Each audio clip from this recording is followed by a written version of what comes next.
বিসমিল্লাহির রহমানির রহিম। আসসালামু আলাইকুম। কেমন আছো সবাই? আশা করছি আল্লাহর অশেষ রহমতে সবাই ভালো আছো। আলহামদুলিল্লাহ, আমিও ভালো আছি এই দূরপ্রবাসে। তো আজকে নিয়ে আসলাম লাইফস্টাইল আর একটা নতুন ব্লগ ভিডিও।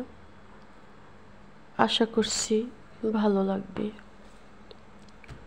আর ভিডিওটা ভালো লাগলে একটা লাইক দিয়ে কন্টিনিউ করবা। আজকে ভিডিওটা হচ্ছে কলাগুলি অনেক মানুষ একজন মারা গেছে, তো ওই জন্য বাসায় থাকা হয় না, দৌড়াদৌড়ি করতে হচ্ছে, কলাগুলি খাওয়া হয়নি। এখন ভাবছি কলাগুলি ফেলে না দিয়ে কলাগুলি দিয়ে দেখি পিঠা বানানো যায় কিনা।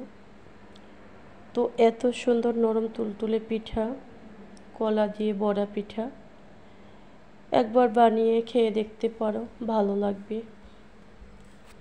অনেক মজা হয়েছিল পিঠাগুলি।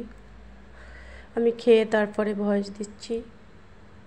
এখানে 3টা কলা ছিল, আমি মাঝখান দিয়ে কেটে ভাগ করে নিয়েছিলাম। এখন হাতের সাহায্যে এটাকে ম্যাশ করে নেব। জানি না আজকের ভিডিওটা কেমন হবে, আশা করছি ভালোই লাগবে। দেখতে থাকো। আমি কলাগুলি সুন্দর করে হাত দিয়ে ম্যাশ করে নিচ্ছি। 2টা দিন দৌড়াদৌড়ি করতে করতে মানুষ মারা গেলে না যাইয়াও পারা যায় না। সবাই যাওয়া আসা করছে, আমিও গেছিলাম। এই যে গুঁড়ো দিয়ে দিচ্ছি, অল্প করে, বেশি না। গুঁড়ো দুধগুলি দিয়ে সুন্দর করে মাখিয়ে নেব। আর এখানে কিছু আটা দিয়ে দিব, অল্প অল্প দিয়ে আমি এটাকে সুন্দর করে মাখিয়ে নেব।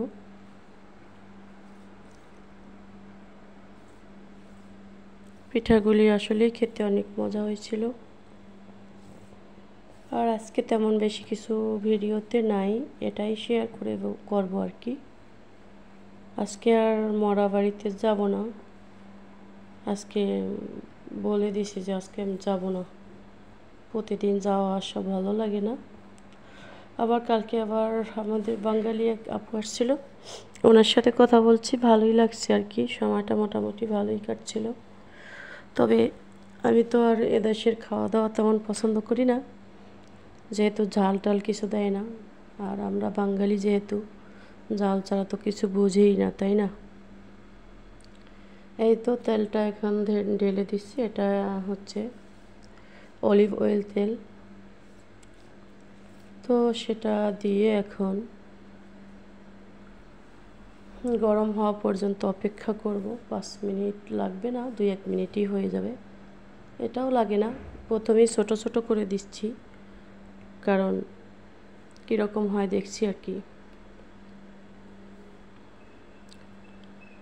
চাইলে একবার ট্রাই করতে পারো, খেতে কিন্তু ভীষণ মজার হয়। যেহেতু আমি খেয়েছিলাম, তার জন্যই আর কি বলছি। আরও একবার বানিয়েছিলাম কলা দিয়ে কেক, সেটাও সেই মজা হয়েছিল, সবাই খেয়েছিল।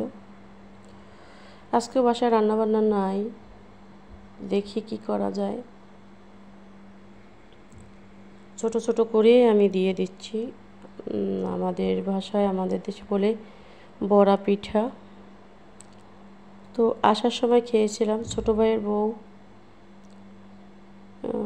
তাও কলা দিয়ে বানিয়ে দিয়েছিল, কারণ কলার পিঠাটা যেমন নরম তেমন খেতেও খুব সুস্বাদু। ছোট বড় সবাই পছন্দ করে, কিন্তু গ্যাসের সমস্যা থাকলে তো একদম গ্যাস বেড়ে যায়। কলার পিঠাটা এরকম অবস্থা। তো এখন উল্টে পাল্টে নেড়ে চেড়ে ভেজে নেব। এই যে একটু লাল লাল করে ভেজে নেব, যাতে ভিতরে বাইরে সবটাই সুন্দর হয়। এটা বলার কিছু নেই, ভিতর বাহির সবটাই অনেক সুন্দর নরম তুলতুলে হয়েছে। তো পিঠেগুলি ভাজতে থাকি, দেখতে থাকো। বেশি হয়নি,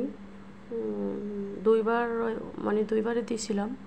একবারে ভাজা শেষ, আর একবার দিলেই যথেষ্ট। তাও পুরোটা হয় নাই, অল্প কয়টাই হয়েছে, আটাও ছিল না। আর এখানে কিন্তু বিশেষ করে আমি কিন্তু কোনো চিনি অ্যাড করি নাই, কারণ চিনি লাগে নাই। চিনি ছাড়াই যেই একটা মিষ্টি ভাব আসছে, চিনি প্রয়োজন হয়নি। চাইলে ট্রাই করে দেখতে পারো কলা দিয়ে বড়া পিঠা। প্লিজ সবাই একটা লাইক দিয়ে, এখনও যারা দেখছো লাইকটা দিতে ভুলে গেছো, লাইকটা দিলে মনে করে দিলাম দেওয়ার জন্য।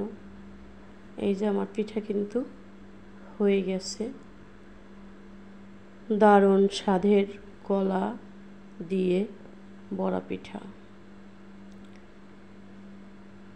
তো আজকের ভিডিওটা এই পর্যন্তই। আল্লাহ হাফেজ।